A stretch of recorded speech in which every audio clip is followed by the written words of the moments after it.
கதிரேசன் அவர்களோட பையில தனுஷ் சார் நடித்த ஏகப்பட்ட சினிமா கேஸ்டுகள் இருந்திருக்கு அப்படிங்கிறது சமீபத்தில் தெரிய வந்திருக்கு. அதை பற்றி தான் இந்த ஒரு வீடியோவில் நம்ம பார்க்க போகிறோம்.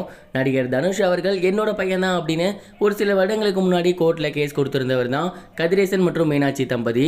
இதில் கதிரேசன் அவர்கள் கொஞ்ச நாளைக்கு முன்னாடி உடல்நலம் சரியில்லாமல் இறந்து போயிட்டாரு.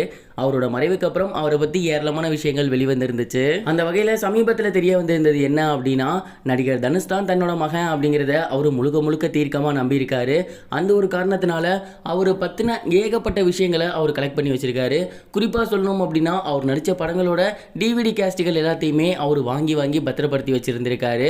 அவர் இறந்ததுக்கப்புறம் அவரோட அறையை சுத்தம் பண்ணும் போது அவரோட பையில் இந்த கேஸ்டுகள் எல்லாமே இருந்திருக்கு. அதாவது இப்போ தான் நமக்கு ஓடிடி பிளாட்ஃபார்ம்ஸ் இருக்குது, ஃபோனில் பார்த்துக்கலாம், தியேட்டருக்கு போகலாம். ஆனால் அப்போ ஒரு படம் வந்ததுக்கப்புறம் அதை பார்க்கணும் அப்படின்னா டிவிடி கேசட்டுகளில் தான் கிடைக்கும். தனுஷ் அவர்கள் அந்த காலத்தில் நடிச்சிருப்பார் இல்லையா, அதாவது காதல் கொண்டேன், துள்ளுவதோ இளமை, இந்த மாதிரி படங்கள் இது எல்லாமே அப்போ கேசட்டுகளில் ரொம்பவே ஃபேமஸாக போய்கிட்டு இருந்துச்சு. அந்த மாதிரியான கேஸ்ட்டுகள் எல்லாத்தையுமே இவர் கலெக்ட் பண்ணி வச்சிருக்காரு. அதுக்கு ரீசன் என்ன அப்படின்னா, இந்த பையன் பார்க்க என்னோட பையன் மாதிரியே இருக்கான் அப்படின்ட்டு தான் அந்த கேஸ்ட்டுகள் எல்லாத்தையுமே வாங்கி வச்சிருக்காரு. அண்ட் படங்களையுமே அடிக்கடி போட்டு பார்ப்பாரு அப்படிங்கிறது தெரிய வந்திருக்கு. இப்போ இறந்ததுக்கப்புறம் அவரோட பையில் இந்த கேசட்டுகள் எல்லாமே இருந்திருக்கு. இதை பார்த்துட்டு எல்லாருமே ரொம்பவே ஃபீல் பண்ணியிருக்காங்க. உண்மையிலேயே இவர் தனுஷாரை எந்த அளவுக்கு தன்னோட பையன் அப்படின்னு நம்பியிருப்பாரு. ஏன்னா அதனால தான் அவர் நடித்த படங்களோட கேஸ்ட்டுகளை கூட பத்திரமா எடுத்து வச்சிருந்திருக்காரு. காசுக்காக மட்டும் இவர் அந்த மாதிரி பண்ணியிருந்தாரு அப்படின்னா இதெல்லாம் பண்ணணும் அப்படிங்கிற அவசியமே கிடையாது. தனுஷார் அவரோட பையன் இல்லைனாலுமே அவர் சாயலில் இருக்காரு, அவர் தான் நம்ம பையன் அப்படிங்கிறத ரொம்பவே ஆணித்தரமாக நம்பியிருக்காரு. அந்த ஒரு காரணத்தினால தான் இந்த மாதிரியான விஷயங்கள் அவர் பண்ணியிருக்காரு. உண்மையிலேயே அவர் ரொம்ப பாவம். இதெல்லாம் பார்த்து தனுஷார் இறக்கப்பட்டு அவங்க ஃபேமிலிக்கு ஏதாவது பண்ணார்னா ரொம்பவே நல்லா இருக்கும் அப்படிங்கிற மாதிரி பேசி வந்துட்டு இருக்காங்க.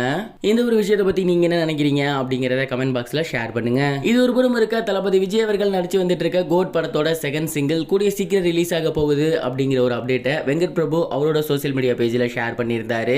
வெங்கட் பிரபு அவர்களோட இயக்கத்தில் தளபதி விஜய் அவர்கள் கோட் அப்படிங்கிற படம் நடிச்சு வந்துகிட்டு இருக்காரு. இந்த ஒரு படத்தின் மீது ஏகப்பட்ட எதிர்பார்ப்பு இருக்கு. ஏன்னா விஜய் சார் 2 கெட்டப்பில் இருக்காரு அண்ட் டைம் டிராவல் அப்படிங்கிற மாதிரி சொல்லியிருக்காங்க. சமீபத்தில் தான் யுவனோட இசையில் ஃபர்ஸ்ட் சிங்கிள் ரிலீஸ் ஆகிருந்துச்சு. ஓரளவு கடுமையான விமர்சனம் தான் பெற்றிருக்கு. இப்போ மறுபடியும் அந்த சாங்கில் கொஞ்சம் அடிஷனாக ஒரு சில விஷயங்கள் ஆட் பண்ணியிருக்காங்க.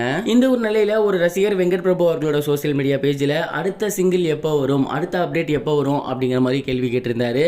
அந்த ஒரு கேள்விக்கு வெங்கட் பிரபு அவர்கள் பதில் சொல்லியிருந்தாரு. அவர் என்ன சொல்லியிருக்காரு அப்படின்னா, கண்டிப்பாக கூடிய சீக்கிரத்தில் நீங்கள் எதிர்பார்க்கறது நடக்க போகுது, கூடிய சீக்கிரமே ஒரு அப்டேட் விட போகிறேன் அப்படிங்கிற மாதிரி சொல்லியிருந்தாங்க.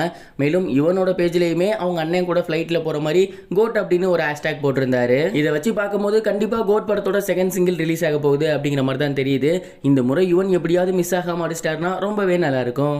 இது வரைக்கும் கனெக்டிங் டிவிக்கு சப்ஸ்கிரைப் பண்ணனா மறக்காம சப்ஸ்கிரைப் பண்ணிக்கங்க.